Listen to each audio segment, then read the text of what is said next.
Hey everybody, you know some of Earth's most dramatic landscapes weren't formed slowly, they were formed by a single massive weather event. Today I'm going to count down 15 landforms that were shaped by a single event. Let's start with number 15, Spirit Lake Debris Field. On May 18, 1980, Mount St. Helens in Washington state experienced the most destructive volcanic eruption in U.S. history, and in doing so it completely transformed the land surrounding Spirit Lake, a once serene body of water located just north of the volcano. This single violent event reconfigured the lake's position, size, water level, and structure in a matter of minutes, creating a new landform defined by debris, redirected hydrology, and ongoing geologic instability. Before the eruption, Spirit Lake sat at an elevation of about 3,200 feet. Now, the lake was surrounded by old-growth forest fed by runoff from nearby slopes and drained through the Spirit Lake Outlet Creek. But the events of May 18th unfolded with a stunning speed and force. At 8:32 a.m., a magnitude 5.1 earthquake triggered the largest landslide ever recorded, removing the entire north face of Mount St. Helens. This sudden collapse uncorked a pressurized magma chamber, resulting in a lateral blast that raced northward at over 300 miles an hour. The landslide and blast buried the outlet of Spirit Lake under hundreds of feet of debris, instantly sealing it off. Millions of tons of rock, ash, and forest material just poured into the basin, displacing lake water and forcing it up the surrounding slopes. This led to what geologists term a mega tsunami within the lake, with waves cresting 800 feet up the hillside before settling. The most visible transformation today is the massive debris field surrounding the lake. What was once a relatively contained alpine lake is now a much larger, higher elevation body bordered by a dense raft of logs. Those are remnants of the forest. Scientists estimate that over 1 million trees were deposited into Spirit Lake, and many of them remain afloat on the surface. The new Spirit Lake is a scientific case study, and it's a living monument to sudden landscape change. It shows how volcanic activity can produce entirely new landforms in a single day. The area remains under close monitoring. Despite the devastation, the region is slowly returning to life, though in a dramatically altered form.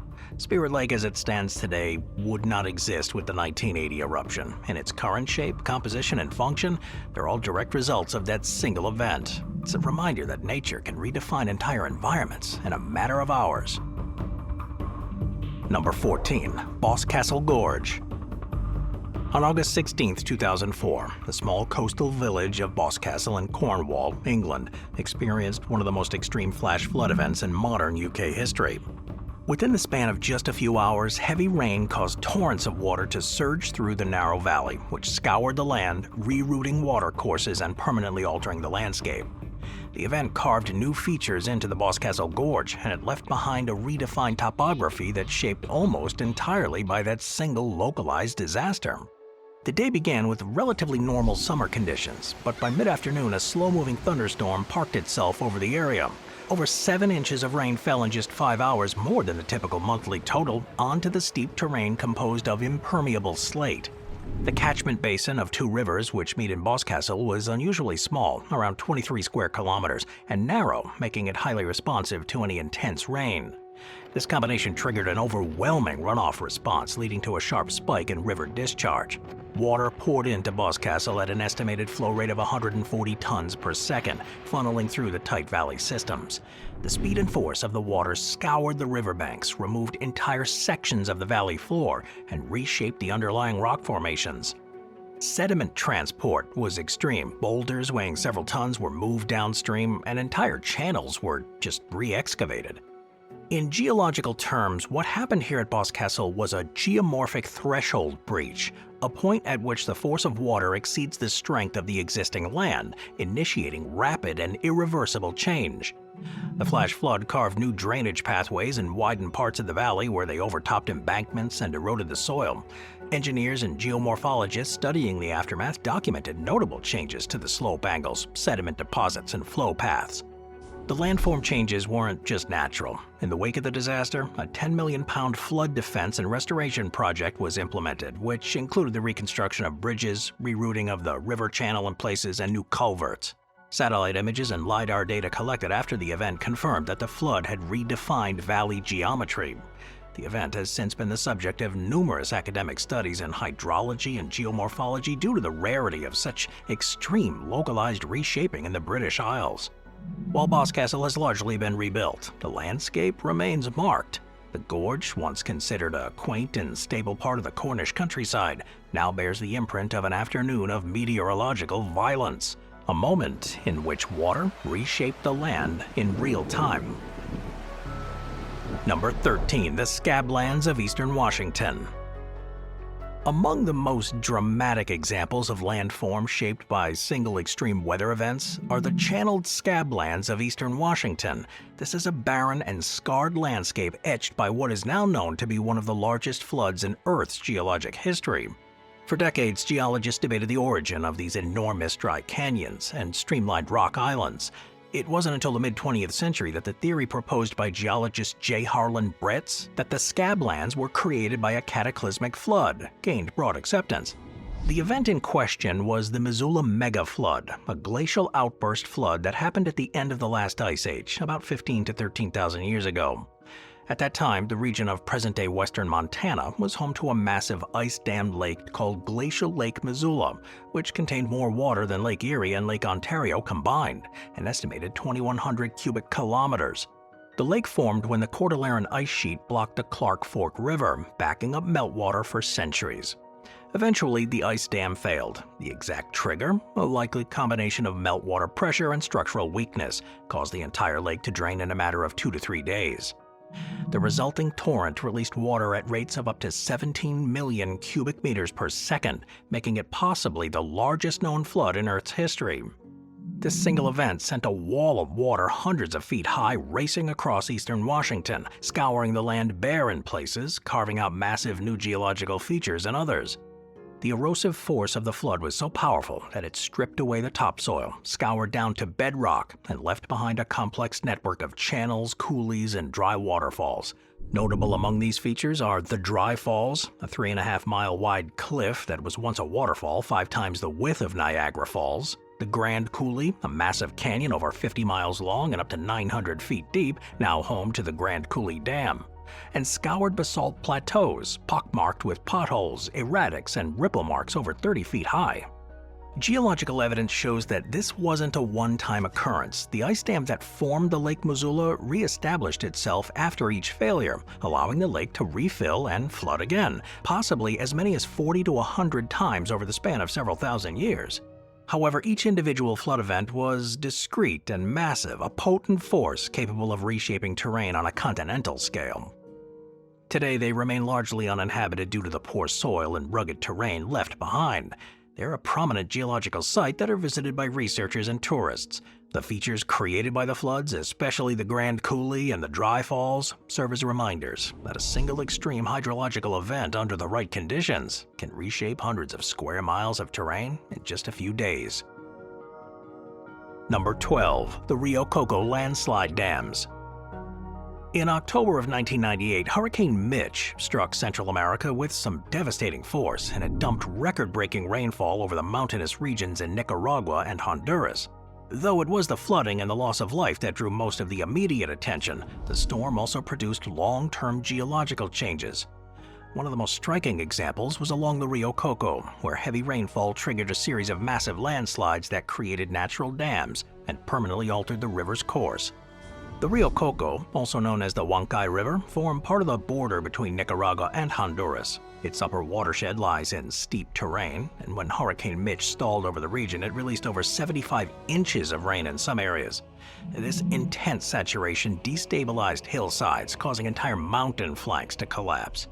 In the Rioco Basin alone, satellite imagery and aerial surveys documented over 1,000 landslides, with some debris flows reaching the river and blocking it entirely. In several places, the landslides were large enough to form temporary natural dams, creating upstream lakes that flooded valleys and displaced communities. One such dam near Huaspan, Nicaragua, held back a growing lake for over a week before partially breaching and sending a surge of water downstream. The flood carved new channels, eroded old meanders, and deposited thick layers of sediment. These changes weren't subtle. The U.S. Geological Survey and Nicaraguan geologists working on post-disaster mapping observed that in some sections, the Rioco had moved laterally by more than 100 meters. In others, former oxbow lakes were cut off permanently due to channel reconfiguration, and these shifts were not part of a slow evolution, but rather immediate violent transformations. Unlike many flood-prone rivers where change happens incrementally, the Rioco shows a vivid case of sudden landform genesis where topography was redrawn by the combination of rain intensity, slope instability, and sediment displacement in just a few days. Human recovery in the area took years, but the landscape never returned to its pre-Mitch configuration. In this case, a single hurricane fundamentally altered the physical structure of one of Central America's most important river systems through erosion, deposition, and blockage on a geologic scale. Number 11. The Grovant Landslide Valley. The Grovant landslide in Wyoming, just east of the Teton Range near the town of Kelly, was caused by a specific, well-documented weather event in June of 1925, a combination of intense rainfall and rapid snowmelt. The resulting slide remains one of the largest rock slides in North American history, reshaping an entire valley and creating a landform that still exists, Lower Slide Lake. The area where the event happened is geologically complex. The slopes of Sheep Mountain were composed of sandstone overlaying shale, a weaker, less cohesive formation. This geologic structure made the area prone to slippage under the right conditions. The winter of 1924-25 brought some heavy snowfall, and spring followed with sudden warming and intense rains in early June. On June 23, 1925, after days of saturation, the sandstone gave way and roughly 50 million cubic yards of rock, earth, and debris sheared off the north face of Sheep Mountain. The mass traveled down the valley at high speed, covering an area of over 400 acres and blocking the Grovant River. Within hours, the water began pooling behind the natural dam of debris and eventually formed what became Lower Slide Lake. This was not a slow transformation. The combination of weather and geological predisposition created a new lake and dam system almost overnight. The natural dam was around 225 feet high and over 1,200 feet wide. Though there were initial fears that the dam would fail catastrophically, it held for nearly 2 years before a partial collapse in May of 1927. What remains today is a dramatically altered valley. The scar on Sheep Mountain is still visible. It's a barren path of exposed rock showing the trajectory of the slide. Lower Slide Lake still exists, although in its current size it's smaller than it was immediately after the formation due to partial breaches and sedimentation. The landform changes were extensive. The new lake submerged forests, the valley floor was raised and rerouted in places. Sediment studies show that deposition from the landslide reached downstream areas, and even today some of the lake's bottom layers are composed of this original 1925 debris. The Grovant slide was a rare example of a single-event landslide triggered purely by meteorological conditions. There was no earthquake or volcanic activity involved. The combination of melting snow and torrential rain caused the slope to exceed its stability. In the span of a single day, it created a dam, a lake, a new water source, and a long-lasting impact on the region's ecology. Number 10. Lake Waikare Moana Rock Slide Scarp. In the remote Te Urewera region of New Zealand's North Island lies Lake Waikare Moana, a deep freshwater lake surrounded by steep hills and steep cliffs. What makes this lake geologically significant is that it was created by a single massive landslide triggered by an ancient cyclonic weather event around 2,200 years ago, well before human settlement in the area. Modern studies of the area show that the enormous rock slide, now referred to as the Waikare Moana Landslide Complex, detached from the surrounding mountains and cascaded into a narrow river valley. It dumped an estimated 1 billion cubic meters of material across the river's course. The immediate effect was the formation of a large and irregular-shaped rock dam nearly 250 meters high, among the tallest known natural dams in New Zealand. With no written records existing of the specific storm that caused the slope failure, since this predates historical documentation, sediment core analysis, pollen data, and radiocarbon dating all point to a highly precipitation-intensive period. Geologists believe that a cyclonic storm, potentially linked to the El Niño Southern Oscillation weather pattern, triggered the slope to fail. The unstable terrain in the region, composed of weak sedimentary rock and heavily fractured greywacke, was highly susceptible to saturation and liquefaction under heavy rainfall. After the landslide dammed the river, the water levels behind the rock wall began rising rapidly, eventually forming the lake. It stretches over 50 square kilometers today and has depths reaching 250 meters, making it one of New Zealand's deepest. Over time, vegetation did recolonize the landslide scar, stabilizing the terrain. However, erosion and small-scale slope adjustments continue to reshape the margins of the natural dam. Engineers have studied its stability since the early 20th century, especially after a hydroelectric power station was built near the lake's outlet in the 1940s. In the 1940s, concerns over the possible dam failure prompted construction of the control tunnel, which safely regulates the outflows from the lake. Even today, monitoring of water pressure, seepage, and minor tremors in the region continues, as scientists want to ensure the long-term stability of what remains a cyclone-triggered geomorphological anomaly. Lake Waikare Moana stands as an example of how a single extreme weather-driven event, in this case a major rainstorm triggering a slope collapse, can generate a long-lasting and large-scale landform. Unlike many flood-related transformations that erode or destroy, this event built a new feature, a dam that turned a narrow river valley into one of New Zealand's most iconic inland lakes. Number 9. The Vatnajökull Outwash Plains. In November 1996, a catastrophic glacial flood tore through the southeastern lowlands of Iceland, drastically reshaping the outwash plain there. This event followed a volcanic eruption beneath the Vatnajökull ice cap, specifically at the Grímsvötn volcano, and it's one of the best documented examples of a single weather-driven event, exacerbated by geothermal activity that produced a massive geomorphic change. A chain of events began on September 30th, 1996, when an eruption under the glacier melted an estimated 3.5 cubic kilometers of ice. The meltwater gradually collected beneath the glacier for weeks, held back by the weight of the ice and natural topography. On November 5th, the water burst through in a powerful flood, releasing the equivalent of a large lake in a matter of hours. At its peak, the discharge rate was estimated at 45,000 cubic meters per second, higher than the flow of the Amazon River. The water carried huge amounts of sediment, boulders, and glacial debris that scoured the landscape in a single surge. A significant portion of the plain was covered by fresh deposits of sand, gravel, and silt, with new channels carved out across kilometers.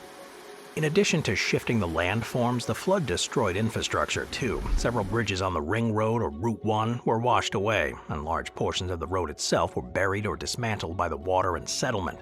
A steel bridge spanning the river was uprooted and twisted by floating ice blocks the size of buildings, some weighing thousands of tons.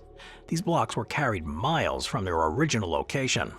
After the flood, aerial imagery and satellite data were used to measure changes. Multiple new distributary channels had formed, cutting across previously dry areas. Sediment accumulation raised parts of the plain by several meters, which permanently altered local hydrology.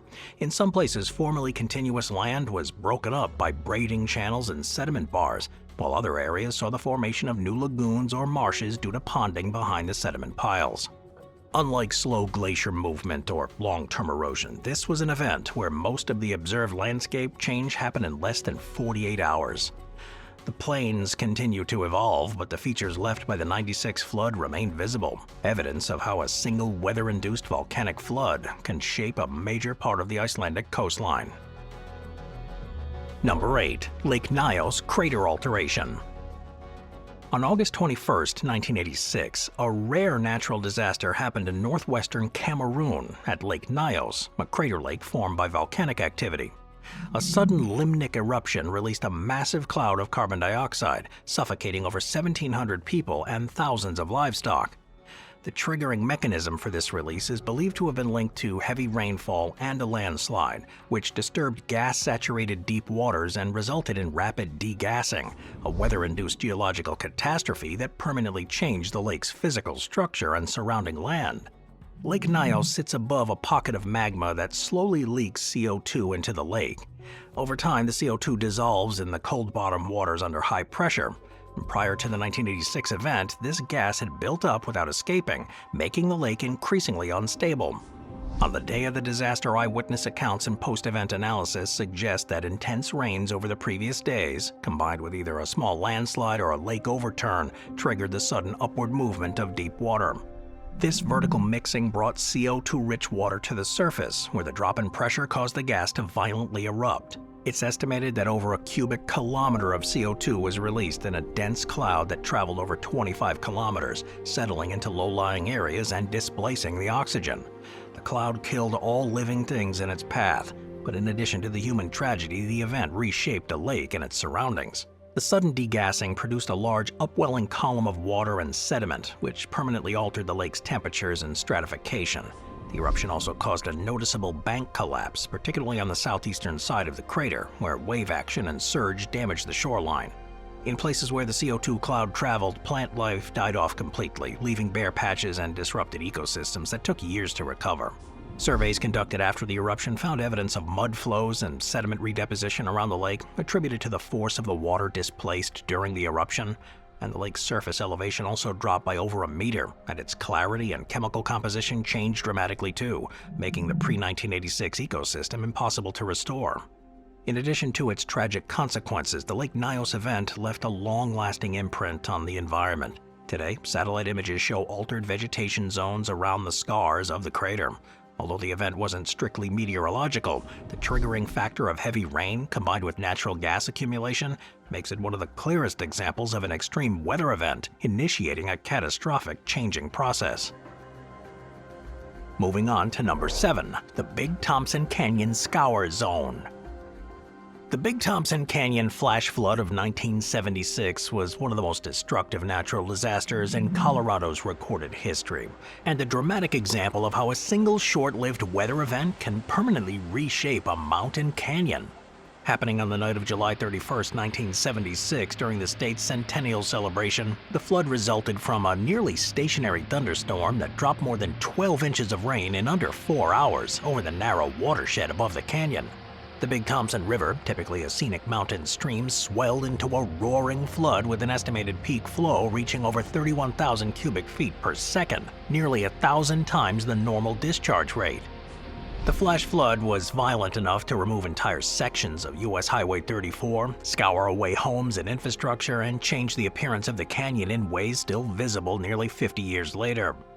The most dramatic changes happened in the narrower portions of the canyon, where the confirmed floodwaters were forced through tight rock passages, accelerating erosion. Entire soil layers were removed and exposed underlying bedrock in places where sediment and alluvium had previously accumulated. In some locations, previously dry side channels became new watercourses, while former channels were abandoned or blocked by debris. This high-energy nature of the event left behind complex stratification in sediment deposits, visible to geologists studying the site in the decades since. The impact of this flash flood wasn't limited to the riverbed either. Entire zones along the canyon floor were uprooted, with cottonwoods, willows, and understory species just ripped out by their roots. The flood did also deposit deep layers of coarse gravel in other sections, which suppressed plant regrowth. Wildlife migration, too, had also shifted, as habitats were fragmented or buried. The canyon's shape today still does reflect the power of that single extreme weather event. Emergency management officials redesigned roads and bridges with higher clearances and rechanneling in mind, but the natural features altered by the '76 flood were largely left in place. While flash floods are not unusual in steep terrain, the scale and permanence of the 1976 Big Thompson event were exceptional. It remains a textbook case in American history of how one intense storm can irreversibly shape a major river valley in a matter of hours. Number 6. The Shahalis Valley Mudflow Terraces. In December of 2007, a powerful atmospheric river event, commonly referred to as a Pineapple Express, slammed into the U.S. Pacific Northwest, bringing with it torrential rains and high wind. Among the hardest hit was the Shahalis River Valley in southwestern Washington, where more than 20 inches of rain fell in just a few days, triggering huge floods, and more notably, a series of large-scale mud flows and slope failures. One of the most affected areas was the Upper Chehalis watershed. The hillsides were saturated with rainwater, and they collapsed in spectacular fashion. These weren't slow, creeping slides either, but they were fast, high-energy debris flows that swept down forested slopes. Several of these events permanently altered the path of the Chehalis River and its tributaries, carving out terraced slopes and leaving fields of displaced settlement across a once productive farmland. The USGS and Washington Department of Natural Resources conducted immediate studies and found that many of the slopes that had failed had not shown signs of instability prior to the storm. Some of the slides traveled over a mile before crossing major highways like Interstate 5, which was shut down for multiple days under debris and standing floodwater. In addition to this sediment reorganization, new terrace-like formations were created along the river floodplain. These were caused by sudden overbank flows and the deposition of layers of silt and sand and gravel that raised sections of the floodplain and redirected the river channels. The deposits in some of these areas were over 1.5 meters deep, smothering cropland. Vegetation loss was another major consequence here. Entire forests were flattened or buried by slides, and regrowth has been slow due to the compacted soil and debris cover. Aerial surveys showed dramatic scarring on hillsides, bare slopes devoid of canopy cover, many of which still persist more than a decade later. While the Pacific Northwest is known for its wet climate, the 2007 event was extraordinary in both scale and speed. The Shahalis Valley, as a result, now features terrace slopes, new gullies, and redirected river segments, and a floodplain that reflects the long-lasting effects of one massive, short-duration weather system. Number 5. The Linmouth Valley Debris Channel. On the night of August 15th to the 16th, 1952, the quiet seaside town of Linmouth in Devon, England, was struck by one of the most devastating flash floods in British history. What began as a prolonged period of rainfall in the Exmoor Hills escalated into a high-intensity storm that released over 9 inches of rain within 24 hours, most of it falling within a few short hours onto the already saturated ground.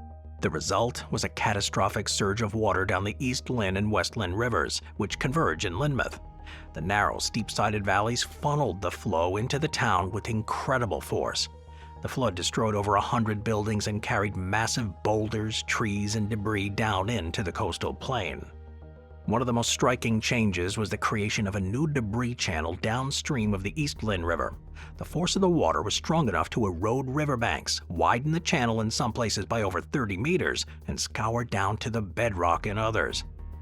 Where older structures had constrained the river, their destruction allowed the river to forge a new, straighter path through the valley.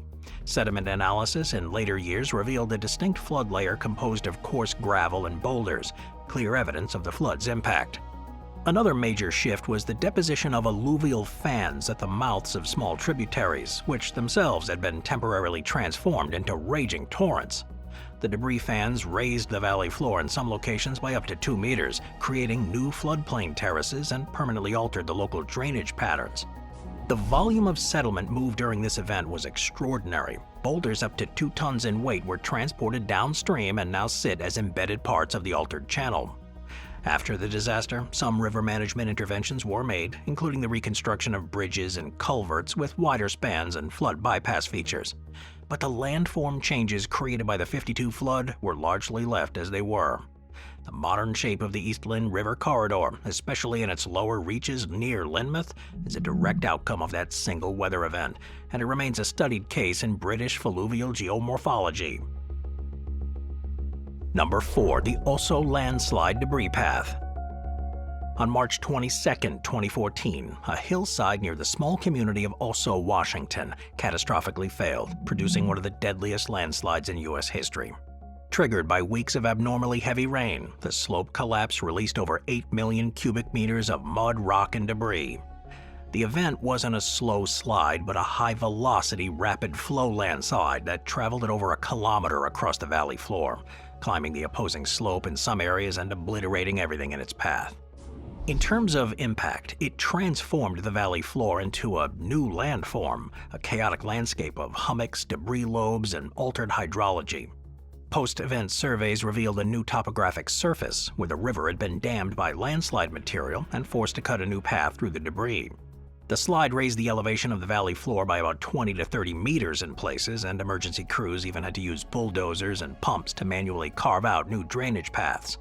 Geologists from the USGS and local universities studied this slide extensively, confirming that heavy rainfall had saturated the ground to the point of failure. The slope had a known history of instability, but the 2014 event was triggered specifically by a cumulative rainfall total that exceeded historic averages. Core samples taken from the deposit showed a sharp boundary between pre-existing soil and the debris layer, which further confirmed the event's singular cause. Unlike some flood-altered channels, the Oso slide scar on the hill remains clearly visible today, and the deposition area has become an active site of scientific monitoring. Remote sensing and LiDAR scans have tracked continued movement at the slide source, though no events since 2014 have even matched the scale. The Oso event does stand out not for the tragic loss of life, but also as a rare example of a single weather-triggered landslide. The displaced settlement and changed slope geometry are direct and enduring consequences of one extreme rain period, and they serve as a reminder of the power of Earth systems responding to weather. Number 3. The Khyber Pakhtunkhwa Lake Formation. On January 4, 2010, a massive landslide struck the village of Abbottabad in the Hunza Valley, located in the Gilgit-Baltistan region of northern Pakistan. This single slope collapse was triggered by a combination of heavy winter snowmelt, rainfall, and ongoing instability along the valley's high-altitude terrain. It released approximately 45 million cubic meters of debris into the Hunza River, damming it completely and creating a new lake, now officially known as Abbottabad Lake or Goja Lake. The formation of the lake wasn't gradual. The landslide was sudden and total, with an estimated 370 hectares of rock and earth falling in seconds and blocking the river's flow. Water levels began to rise immediately behind the natural dam, submerging over 20 kilometers of the Karakoram Highway, as well as multiple villages, homes, and fields upstream. By mid-2010, the new lake extended 21 kilometers in length, with depths reaching more than 100 meters, and a storage capacity exceeding 300 million cubic meters. The impact on the topography was permanent and dramatic. The steep-sided valley formerly occupied by a flowing river was transformed into a long, deep, high-altitude lake. The landslide dam itself became a prominent new landform. It rises over 130 meters above the old riverbed and visible from satellite imagery and from aircraft. The consequences of this new landform extend beyond just geography. The floodwaters cut off access to parts of the valley for months, requiring construction of new roads and eventually tunnels to reconnect the Karakoram Highway. The lake remains in place for today, and it's become a point of both geological interest and tourism. It's still monitored by Pakistan's National Disaster Management Authority and foreign geological agencies, as concerns about dam stability persist during periods of monsoon rainfall and glacial melt. However, the structure has proven stable over more than a decade, and no secondary failure has happened. Abbottabad Lake, it's a clear example of how a single extreme event can not only trigger a disaster, but create a new and enduring landform. Number 2. Rapid Creek Channel Reconfiguration. In June 1972, the Black Hills region of South Dakota was struck by one of the deadliest flash floods in U.S. history. Over a period of about 6 hours on June 9th, a nearby stationary thunderstorm system dropped between 12 to 15 inches of rain in a narrow corridor, particularly around Rapid City and Box Elder Canyon. This led to the failure of the Canyon Lake Dam, a catastrophic downstream flood, and the permanent reconfiguration of Rapid Creek. This transformation of the region was immediate and severe. Rapid Creek, which had followed a relatively stable meandering path through urban and suburban landscapes, was overwhelmed by flows peaking at 50,000 cubic feet per second, compared to a normal flow of a few hundred. As water breached the banks, destroyed bridges, and carried entire structures downstream, it also scoured away the topsoil, reshaped banks, and excavated the channel down to bedrock in some locations. Post-flood surveys conducted by the USGS and Army Corps of Engineers found that the course of Rapid Creek had changed significantly in several areas. Former channel bends were cut off, floodwaters carved newer, straighter routes, and sediment transport created new bars and islands downstream. In total, more than 250,000 tons of sediment were deposited within the city limits. In sections of the valley where bedrock was exposed, old soil profiles were destroyed, revealing layers not visible for thousands of years. Engineers reported that many existing streambank features, man-made levees, retaining walls, and even entire neighborhoods were removed so completely that pre-flood maps were no longer accurate. Much of the old downtown area was destroyed by the flood and was never rebuilt. Instead, Rapid City designated a broad greenway system along the new course of Rapid Creek to act as a buffer zone for future floods. The current configuration of it, visible today on both ground and satellite, is a direct product of the 1972 event preserved in its physical form and city planning decisions. The cause of the flood was a classic example of an extreme convective storm trapped in a topographic basin, repeatedly dumping rain on the same watershed. Radar systems at the time weren't capable of detecting the storm's full intensity or duration, and no adequate warnings was issued before the dam failed. In terms of consequence, the Black Hills flood of 1972 is a rare modern event where a single storm led to lasting terrain reconfiguration in an urban area. Number 1. Drift River Mudflow Delta, Eruption and Storm-Induced Flooding in Alaska, 2009. In March of 2009, the Redoubt volcano in south-central Alaska erupted after months of seismic buildup. While the eruption itself was volcanic in origin, the most dramatic reshaping of the surrounding land was caused by a single extreme weather-influenced event, a rapid snowmelt-driven lahar, or volcanic mudflow, combined with heavy rainfall, which surged down the Drift River Valley. The eruption melted huge quantities of glacial ice on Redoubt's summit and upper slopes. Because the volcano is heavily glacier-covered, this meltwater combined instantly with loose ash and volcanic debris. At the same time, unseasonably heavy rains added to the runoff, creating perfect conditions for a powerful lahar. The resulting slurry moved down the Drift River with speed and volume that it overtook existing riverbanks, flooded the Drift River oil terminal, and deposited thick layers of sediment along the Cook Inlet. The lahar spread laterally across the river's alluvial fan, forming what geologists call a mudflow delta. Satellite imagery on site surveys documented how the river's channels were redirected, split, and in some places completely replaced. Pre-2009 maps of the area are no longer accurate in several zones due to the topographic changes caused by this single event. The USGS deployed field teams immediately after the event to measure the impact, and their findings included a newly formed multi-lobed delta at the river's mouth, blocked or diverted tributaries, buried wetlands under fresh tephra and mud, and new braided channels formed by the redirected river. One of the most concerning effects was on the Drift River oil terminal, located directly in the lahar's path. The facility was inundated by mud and water, prompting emergency shutdown procedures and evacuations. The embankments around the terminal largely held, but only barely, highlighting the destructive potential of the mudflow beyond just geomorphology. Over a decade later, the new landforms here remain. The mudflow delta created in 2009 is clearly visible on satellite imagery, and the river's readjustment channels persist. The sediment transport patterns have been altered at the mouth of the Drift River, which affects tidal flow and marine sedimentation in the adjacent Cook Inlet. This is a rare example of a volcano-weather hybrid event, where an eruption's footprint was made far larger and more destructive by a single extreme, meteorologically driven flood, leaving a lasting imprint on Alaska's coastal plain.